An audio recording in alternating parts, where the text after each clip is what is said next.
But right now, we're not yet at that stage. So do not throw the baby with the bathwater. In our anxiety to attack and criticize and condemn, and there's much to condemn, if we destroy what is available, we will be paying an enormous price as a people, and we will not remain as a nation. Take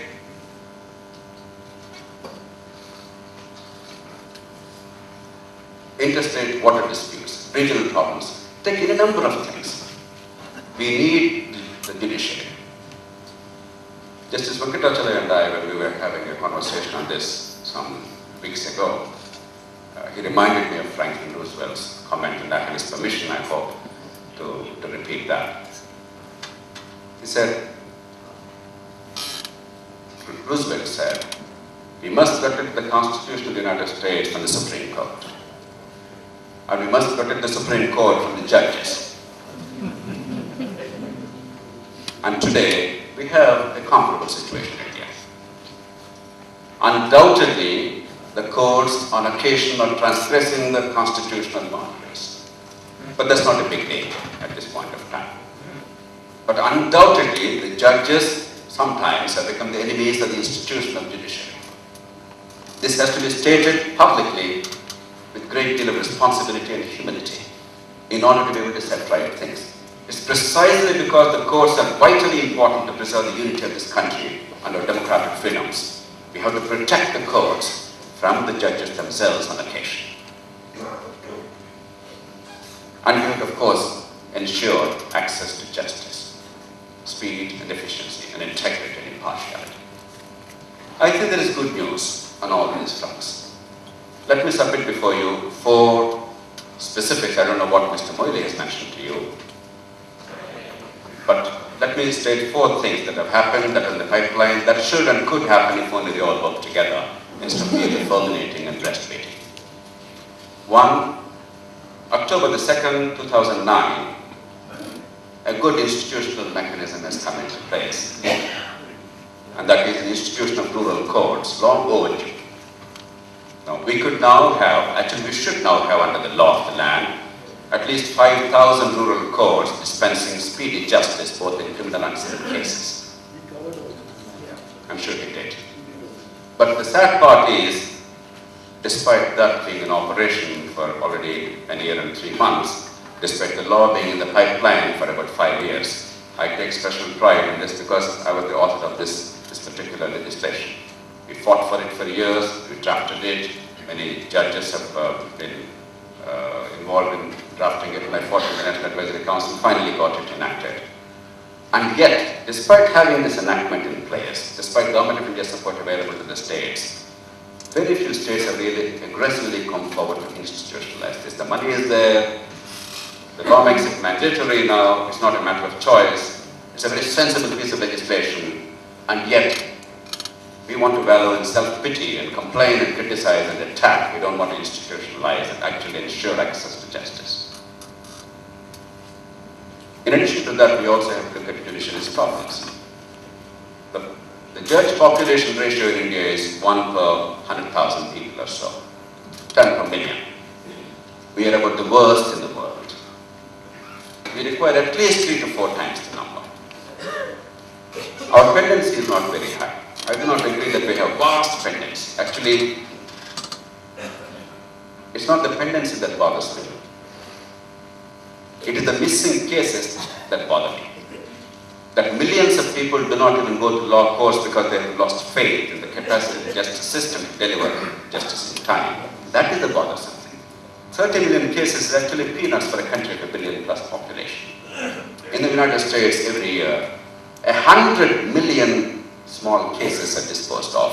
100 million cases a year. 30 million cases is not a big number. We could easily address this problem. A nation must invest at least some decent amount of money in having law courts. Otherwise, it will have boondas, because nature rewards vacuum. 2, we require to improve the quality of judges. It is our privilege, it's our good fortune as a country that we've had Justice Venkatachalaya, Justice Dharmadhikari, Justice Suresh's. Justice Krishna Ayers, Justice J.S. Varmas, and many other distinguished, Justice Sri Krishna from this great city, and many other distinguished judges. But I suspect, I'm saying this with all humility, that 25 years later, if we have a conference like this, we will not be able to name contemporary judges of that caliber in this country. I'm making an extremely sharp comment. The fact is, we simply do not have enough judicial competence in this country, including the highest court of the land. The fact is, we have not made it worthwhile for brightest young men and women to join the judiciary. The fact is, the trial courts are languishing because we have buffoons oftentimes who have no understanding of law or the constitution of this country. And a nation that does not reward and that does invest these people with sufficient prestige and dignity and gives them a certain aura and therefore a sense of, all right, I have accomplished this. That nation will be the poorer. Now, for petty bureaucratic jobs, you try and pick the best and the brightest in India. And the number of people who waste millions of man hours and man years in this country to get into IAS is absolutely amazing. And for incredibly vital institutional tasks like dispensing justice, we think that a failed lawyer is the right person to be a judge and then the Supreme Court judge. It's ridiculous. We have to have an Indian judicial service. And our constitution makers understood this. Therefore, they made a specific provision, though it was not necessary. The Parliament had the power, the Rajya Sabha had the power always to create any All India service, but they specifically made a mention of Indian judicial service because they foresaw this. But do we have the wisdom to actually operationalize this? No, not at all. For 60 years, for heaven's sake, let's create an Indian judicial service, get the brightest and the best of the judiciary, not into merely corporate law. I don't know what many of these fancy graduates from national law colleges, what they're doing. Go to some corporate desk and simply trying to make $1 million for an employer. That's all your sense of self-worth. There's a country languishing with injustice, desperately yearning for justice. If the best talent doesn't go there, what will happen to this country's institutions? Nurture this talent, encourage them. One good way is bring in national service, like judicial service. Invest in the authority of All India service, the prestige of that. Finally, if the salt loses its flavor, who will salt the salt? If the Supreme Court is losing its flavor, its credibility, if that's openly challenged by distinguished legal luminaries in the country without any challenge in town, how are you going to protect this institution? Santi Bhushan is a person whom I admire a great deal. Prashant is a close personal friend. I dare not say that of Shanti because of his age and seniority, but I know both of them pretty well. When they made specific and pointed observations about the Supreme Court of this country, individual judges of the Supreme Court of this country, what's important for me is not whether they were right or not. What's important for me is not one Indian, a sitting judge, a former judge, a member of the bar, a civil servant, a pressman, a woman, or a civil society leader. Not one of them stood up and said they were wrong. This eloquent, deafening silence is incredibly important for this country. It's not important whether they were right or not. It's important that we should create an institutional mechanism in which all of us should be able to stand up and say, shut up, you were wrong. We don't have it. We have no faith any longer, even in this august institution. And if that faith is further eroded, this country will not survive as a united entity. And therefore, we require a national judicial commission. We require a body invested with the authority and the dignity to ensure that the best people that we can dream of in this country, the people whom we admire, the Venkatachalayas and the Dharmadhikaris, they continue to become the judges of the higher courts of this country. We deserve that. We are entitled to that. Let's demand that. And if necessary, we have to protect the institution of Supreme Court and the High Courts from the judges themselves. They are but temporary custodians of that institution. But that institution belongs to us, each of us. It's not their private reserve. and making sharp comments because sharp comments are warranted now.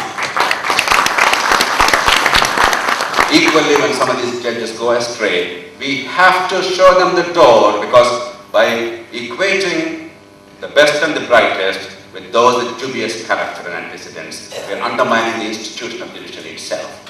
I have always noticed the fellows who always have this badge called IAS generally tend to be the fellows who are unfit to be in their service. The same happens in every branch of life. The people who require that particular tag are the ones who probably don't deserve it. We require men and women who adorn it, who invest that with higher prestige, not simply live off the prestige of that and authority of that and make private fortunes. And you have to give confidence to the people of this country that you have an invulnerable judicial institution in this country. We are lucky. Despite some failings, we still have served very well. I have no doubt that this particular discussion, at this particular juncture of our nation's history, will spur us into not merely thinking, but concrete, tangible, purposive, urgent action. And please do not lose faith. I'll conclude with one very quick anecdote. 130 years ago, a member of parliament in Britain wrote a letter to his constituents. He said, "You know, and I know, that I bought your constituency in a public auction for £5,000 sterling. So if you think that only in India, members of parliament or assembly members are elected through money power, I think you have to revisit your understanding of political history of the world." And then he went on to say, "But I know that I will not be next MP because you've already sold this constituency for £8,000 to another gentleman. But what you should know is that I already bought another constituency for £3,000 sterling. In the process, both of us are gainers. You got £8,000, that is £3,000 sterling more than last time for selling the same office. I bought the same office for £2,000 sterling less." Then came Gladstone in 1868 as the Prime Minister, a Liberal Prime Minister. Gladstone understood the purpose of a government, and perhaps, to my mind, one of the greatest expressions of what government is about was given by Gladstone. He said the purpose of a government is to make it easy for people to do good and difficult to do evil. To my mind, there is no greater, there is no more succinct definition of what a government is about. That's exactly what a government is not in this country. It does almost everything else but not that. Because he understood what governance is about, he built institutions of Britain brick by brick over the next 24 years when he was Prime Minister 4 times intermittently. By the time he left office finally in 1892, foundations of great Britain were laid. That's the stuff of history. That's how great nations become truly great. We deserve to be great. We deserve something better in terms of judiciary and justice system and rule of law. And much more. We can do that. But we will be able to do that only if we seek no more and we are content with no less. I thank you.